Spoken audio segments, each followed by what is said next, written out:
way back in, would you like to start again? Just been told it's been recording. All right.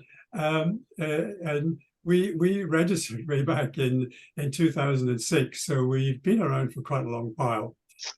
And we're actually following in the footsteps of Aviation Sans Frontières that I mentioned earlier. And they go way back, about 50 years when they began.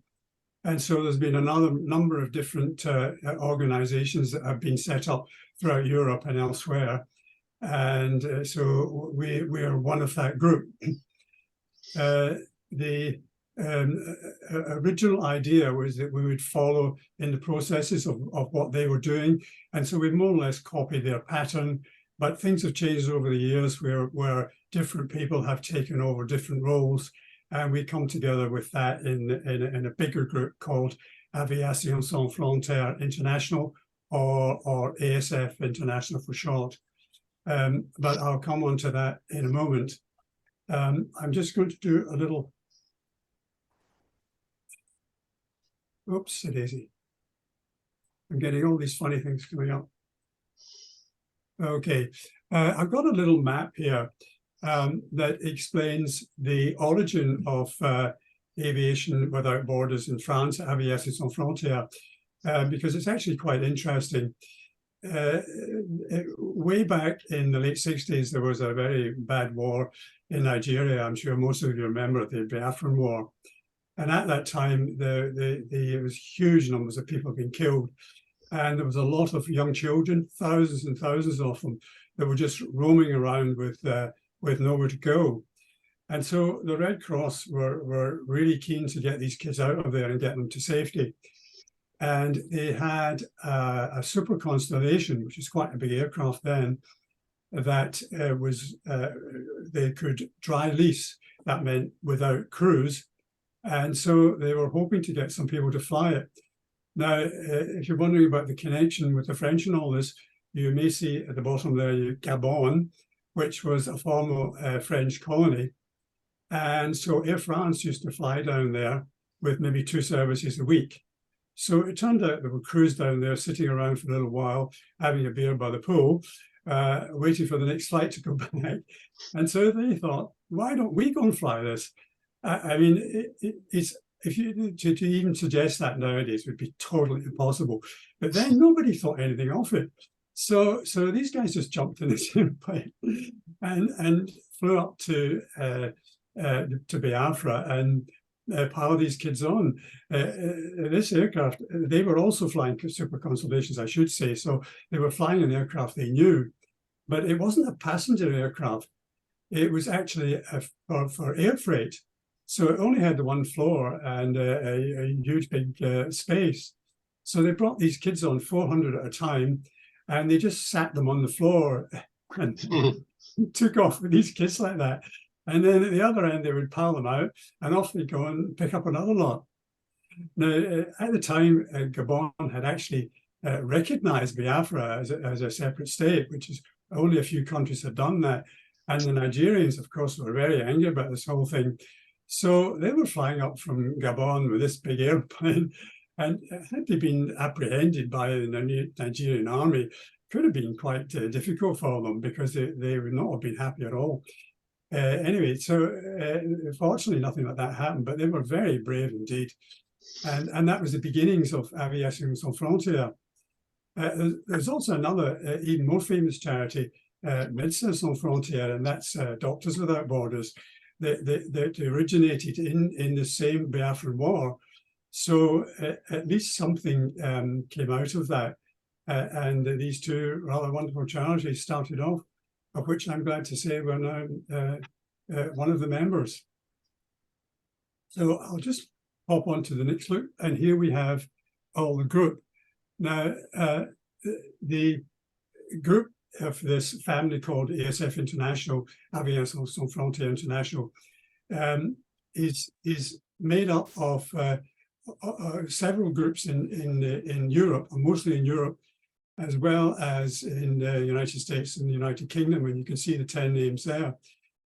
Each charity is registered and operates in its own country, using their own name and their own language, like Aviation Sin Fronteras for the Spanish, and the Germans have their own name, and I wouldn't even try and say the Dutch name. But we also come together as a group. And when we have these bigger projects, that's where it becomes very important within the group. In the UK, we've got our own activities that we follow. And so I'm just going to press the button and go to the next point. And you can see our activities here in the 3 different sections. So the first is the aircraft operations. And then there's our Smiling Wings days, where the days where we invite deserving kids to an airport for the day and show them around and take them on a short flight. So that was mentioned earlier. And then we have our humanitarian air cargo shipments. And the last 2 are activities we're involved in a big way in the UK, as well as overseas. The aircraft operations, we started off this with the Belgians with a Cessna 206 that was flying out in the Central African Republic. And so we operated this for several years. One of the problems of this is that it's quite difficult to set this kind of thing up and to run it, and it's also quite expensive.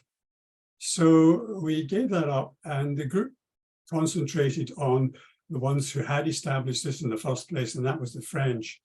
And they now have 2 Cessna 208s, and here's one of them. They have 2 Cessna 208s that operate in the one in the Central African Republic, and the other in the Democratic Republic of Congo, the DRC. Quite big aeroplanes, single engine, and they carry 12 people. They can be flown by 1 pilot, but the French fly them with 2 pilots on the grounds of safety, and also as people come and go as volunteers to fly the aircraft. They could start off as co-pilot, and then the ropes, and then when they get more experience, they can move on to being the captain. And how this operates is that they advertise themselves to other NGOs in these different countries, and then the NGOs sign contracts for 6 months or more to have their supplies and personnel moved around the country. And of course, if they've got activities in remote areas, it's the one way to go, and it's also a safe means of transport. So there's another Cessna 208 in the Democratic Republic of Congo, and as you all know, these are really quite wild places, and you wonder, well, why should they go there? But the fact of the matter is that these are the countries where there's the greatest need. These are the countries where these aircraft are needed most. So that's where they go to operate, to get the contracts to fly the aircraft. The other thing about this operation is, believe it or not, that it's actually run like an airline. They have what's called an Air Operator Certificate, an AOC, which an airline must have. Airlines are also obliged to follow what's called Part 145 as far as the engineering side is concerned. So they operate this as an airline, just like any other airline, and are subject to all the different regulations. And that means that they can find a lot more people who they can contract with, like United Nations and World Health Organization and so on, because they want this kind of charity that they can rely upon, this kind of operation that they can rely on. And it's actually the only charity in the world that flies the aircraft as an airline and operates in that manner. So it really was an amazing achievement. What happens here is that we all contribute in our different ways to this operation, and we have a pilot pool. So if we get people with experience come along, especially pilots with bush experience that have, or maybe 208 experience, then we can put them in the pool and they can come and go as needed to fly the aircraft. So that's how our aircraft operations works. I'll just go to the second one. Oh, that's another aircraft in another part of one of these countries. And I move on now to what we call our Smiling Wings days. These are the days where we take children to an airport for a day and we show them around and we give them a short flight. Well, when we started off doing this, we used to have disadvantaged kids because they thought they were the most deserving. But we often got asked by people like Scouts and Guides, why couldn't they go? And they said there's some people really keen to fly there. And so we began to realize that there was more out there than just disadvantaged kids. So now we call them deserving kids, and we take kids from all different kinds of backgrounds on these days. And they're really enjoyable for the kids. We don't just do this on a small scale. Over the last few years of COVID, it's been completely devastating. But over the summer months of June, July, and August, we can fly up to 500 kids. And that involves 25 different flying clubs and about 35 different charities. So it's quite a logistical exercise, bringing everything together. And how we do this, we don't actually personally fly them. We act as agent in bringing the groups together. So we contact the flying clubs and ask them to volunteer their members. And we also go to the charities and ask if they've got suitable kids that would like to join in. And we bring the two together at these airports. If nowadays you went to a flying club and said, okay, will you fly these kids for us? They would tell you, no, they can't do it because it's just so expensive. But we came up with this magic idea of suggesting to the pilot volunteers that we would share the cost with them 50-50. So that's good for the pilots, and they're very happy with that. Also, we pay the other 50% of our funding. And so the flying clubs are very happy with that too, because they get the full price for their aircraft. So we have this rather nice combination of the aircraft being rented at full price, the pilots flying at half price, we fly the kids for half price, and the kids fly for free. So that's why I've been able to get this to spread so successfully. And it really has been a terrible, tragic event for us that COVID has come along, because obviously destroyed any chance of doing this. We're trying to creep back again. We had 6 events this year at different parts of the UK. And when we get going and have all these clubs involved, it really is quite a national event, way up from Inverness down to Swansea, down to Perranporth in Cornwall, and airports along the south coast of England. So it really is quite an undertaking and quite an event to organise. But for the kids, it is really quite amazing. The feedback we get is astonishing. And we found that just giving a chance for these kids to do this, most of them thought they would never get near an airport or an aircraft, never mind flying one. So it really can and does change life for these young people. And it's a great activity to be involved in. And we're hoping this year that we're going to start, we've already started organising now. We're hoping this year to start getting back to something near normal. And hopefully during June, July and August, we'll get back to something close to what we had before.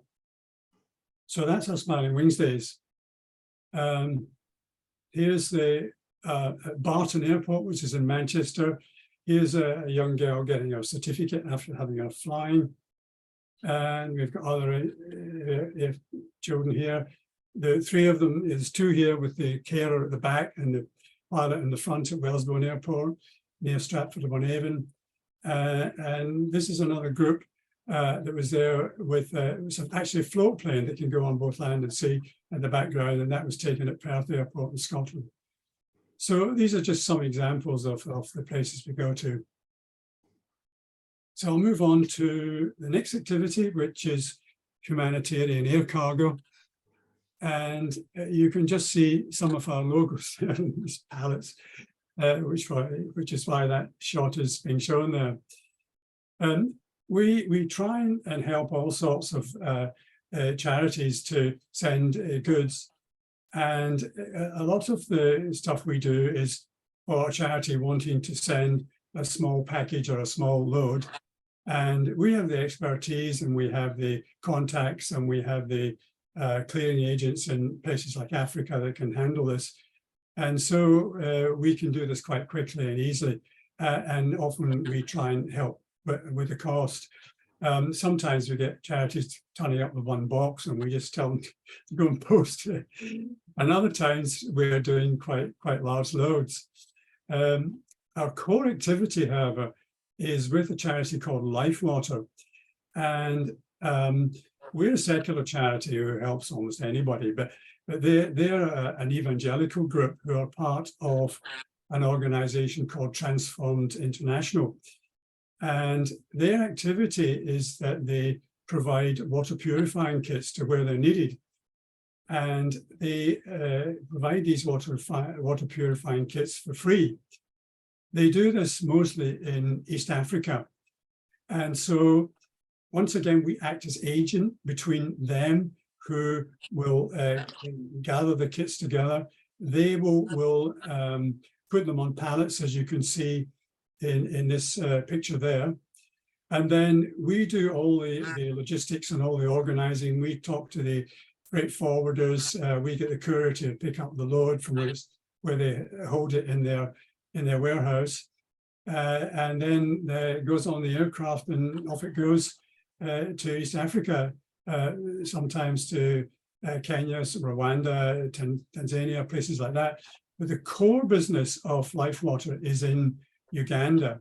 So most of the freighting we do for them is down to Entebbe, which is the airport in Uganda near Kampala, which is the capital. And so when we get the aircraft, when the aircraft arrives in Entebbe, it's our clearing agent that we've set up with. We send them all the paperwork. They clear all the goods, and then Life Water pick these goods up, and they take them by car to a local area. They then employ local staff to fit the kits together, and then they take the kits and they distribute them free to orphanages, schools, nurseries, churches, hospitals, clinics, and all for nothing. And so it really is a fantastic operation. The greatest single cause of death in Uganda is for children under 5 drinking contaminated water. So this project just saves thousands and thousands of young lives. And we're very proud to be involved with a charity like Life Water, who does such good work. We also get involved in bigger loads in different ways. And when these disasters occur, like we sent goods out to the floods in Pakistan, we sent them out to Palestine with the trouble there in Gaza.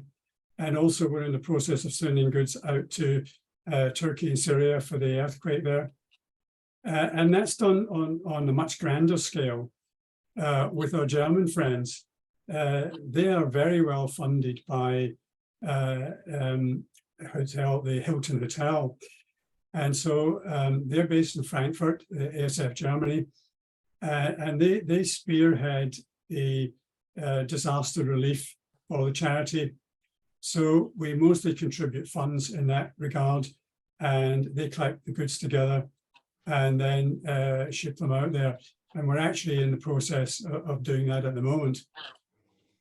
One of the biggest events we had was a few years ago, and we're not a big charity, but the UNHCR, the United Nations High Commission of Refugees, they now call themselves the Refugee Agency, they phoned us up, as they do, and asked if we could ship some toys for them.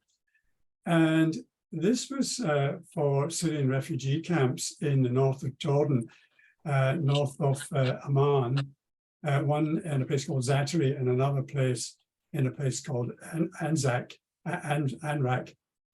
And there was many thousands of people arriving there, and thousands of children that were really traumatized. And they had the idea, if they got some kids to these children, it would bring things together for the children. It would help acclimatize them back to real life. And they asked if we could help. And we said, yes, we can. We've got the facilities and we've got the expertise, and we can do this for you. We didn't have the money, of course, but there's a very fine organization called the International Society of Transport Aircraft Trading Foundation, which is based in Chicago. And this society represents about 3,000 different companies that buy and sell aircraft. So there's a lot of money there. And they set up this wonderful foundation. So we applied to them for help, and they gave us £10,000. So that was great. That set us going. The next thing was, how were we going to collect all the toys and move them around? And so someone came up with this brilliant idea that we could use the Scouts and Guides. So the UNHCR approached the Scouts and Guides at the senior level, and they thought this was great. So all over the country, they had their little Scouts and Guides unit, Scout and Guide units, going out, telling people they wanted to get these toys for children. They weren't allowed soft, fuzzy toys because they could cause disease within the camps, and they weren't very hygienic.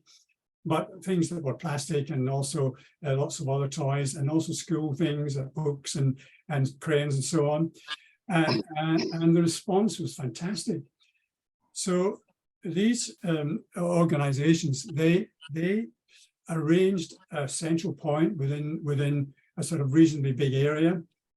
And when the individual Scouts and Guides collected their own toys, they would box them, and then with mum and dad in the back of the car, they would take them to the central area, and they would hold them there for collection.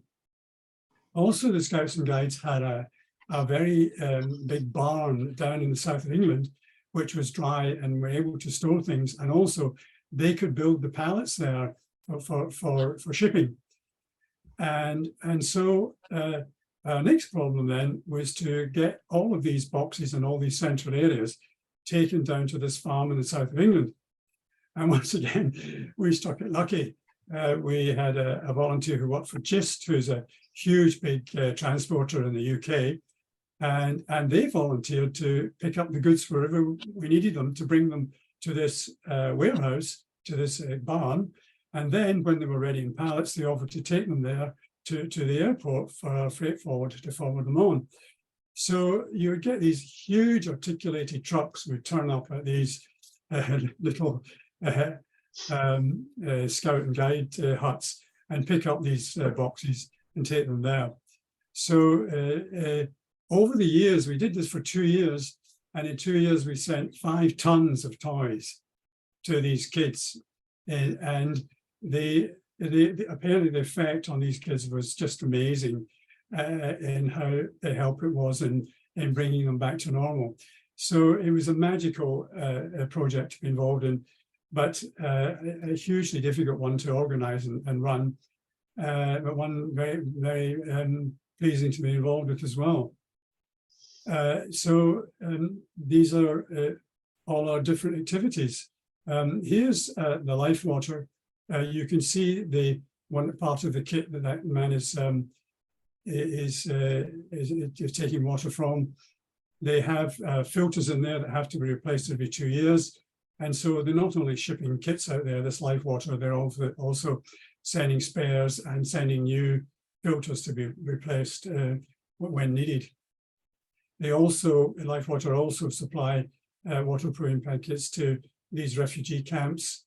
This one is Kayaki in the west side of Uganda, and there's also another one in the north of Uganda, and they send their kits there free as well. this was a refugee from the Syrian camps that we talked about. This little lady was called Anya, and she was the millionth child refugee had escaped from Syria. These are the Boy Scouts sorting out the toys, and here's a little smiling boy delighted with the toy he received. And there's some more kids with their toys in the refugee camps. The latest one we're doing is on our own, is in the Horn of Africa. It's very much a disaster there. It gets very much overlooked, and that's where small charities like us can help out, where we can concentrate on these smaller lists that the other ones don't pay attention to. And this disaster in the Horn of Africa is really quite dreadful. There's 36 million people affected, 18 million people are close to famine. And so we joined in with international health partners who are based in the UK, and they're the biggest distributor of donated health equipment in the whole of Europe. And they get these emergency health packs that they put together, and they distribute to their different partners in the different places they go to. What they were looking for was someone to fund the transportation of these parts of these emergency health packs out to the Horn of Africa. And we were able to provide sufficient funds to ship 670 kilograms of these in one go. It was about £60,000 worth of packs, and they went to Ethiopia. And then when we get more funds, we're going to try and send more. And that's one of the things we can get involved in locally in the UK, and send the goods out there. So I think, here's photographs that have just been taken from Ethiopia. This was sent just before Christmas, and these are photographs of showing how dry it is. And they've had drought for 3 years with no water at all. There you go. So that's what we do. Thank you for inviting us to your Rotary Club to tell you all about our charity. I hope I haven't been too long. Thank you very much. Would you stop sharing your screen now, please, Yeah. Dan? And then we can see everybody who's here. Good. Yep. Where's our president? Over to you, It's me. Hi. Right. Can you see me? Oh, yes. Yes. Thank you. Thank you, David. And thank you, Stan, for a fantastic presentation and a stimulating one as well, crossing many international borders and many continents. Amazing. Any questions from the audience? Just raise your hands if you have. Yeah, I was just wondering, when you were starting off, you were saying about those planes flying in Africa. How do the pilots get to where the planes are? They go, yes, they send them out on commercial aircraft as passengers. Right. They go to the Kigali or something like that, and then they can get to where the aircraft are from there. Thank you. So they come backwards and forwards on commercial aircraft, and the aircraft mostly stay out there. There are areas in Africa that have got very good engineering facilities, so they can actually get the work done there as well. Thank you. If you don't mind, can I ask a question? So when you go to these war-torn countries, there is definitely a risk to the pilot and the aircraft, isn't it? Absolutely. So how do we negotiate with these warring factions and, well, I won't say terrorists, but there are warring factions in each of these countries. It must be quite difficult to negotiate these shipments. Yeah, it depends. It depends on the regions, but they already are shipping out there for the NGOs that are working in that area. So Okay. the NGOs know where to pick up the goods and which airstrip. It might only just be a strip of earth that they're landing on. So it really is bush flying. And so they just fly out there wherever they've got a clearing in the middle of an area with a reasonable runway. And the NGOs wait there with their trucks and pick up the goods as they arrive. That, in fact, is the safest way to get around these war-torn areas, is to fly rather than go by road. So that's why it's quite such a successful operation. You've obviously got a fantastic network to be able to lean on so many people to get so much cooperation. How many people are involved? How does this network work, and who are the geniuses that manage to assemble that network and keep it working? Yeah, we're very fortunate in that we're following in the footsteps of the French. So we more or less copied what they were doing. So we're a fairly small charity. We have a committee of 6. We probably have about 100 members, but only about 20 active volunteers, and they come and go all the time. And so much of the work we do is like agency work, if you like, as I explained earlier, where with these flying days, we don't actually fly the kids. The flying clubs will do that, and the charities will bring the children there. So we do all the organizing of that, bring them together. And the same with the freighting. We do the organizing in the middle.